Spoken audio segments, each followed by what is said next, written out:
On y est, décembre, le mois officiellement le plus joyeux de l'année, et pourtant, on est tous rincés.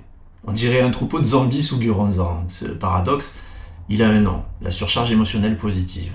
Tu dois être heureux parce que c'est écrit dans le calendrier, alors du coup ton cerveau se met une pression énorme pour ressentir ce qu'il est censé ressentir. C'est un peu comme essayer de télécharger le programme du bonheur en Bluetooth ou en Wi-Fi. Ça marche jamais. Et puis décembre, c'est le combo fatal. Fatigue accumulée de l'année, dette de sommeil, rythme pro qui s'emballe, pression sociale des fêtes, bilan de vie qui débarque sans prévenir. Bref, ton cerveau tourne à 3% de batterie, alors qu'il doit gérer une vraie rêve partie émotionnelle. Et évidemment, tu dois rester zen, souriant, disponible, festif, alors qu'intérieurement, t'es à deux doigts de t'inscrire pour une retraite spirituelle au Tibet.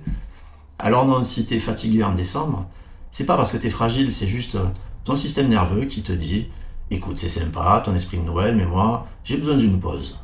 La clé, c'est d'arrêter de confondre obligation de joie et connexion réelle. Ralentir, choisir ce qui compte vraiment, se ménager entre deux obligations et surtout arrêter de jouer au Père Noël émotionnel pour tout le monde. Décembre, on n'a pas besoin d'être parfait pour être beau, juste authentique et vrai. Alors, si cette année tu t'accordes ne serait-ce que 10% de douceur en plus, ton cerveau va te dire merci. Et là oui, la vraie magie peut commencer.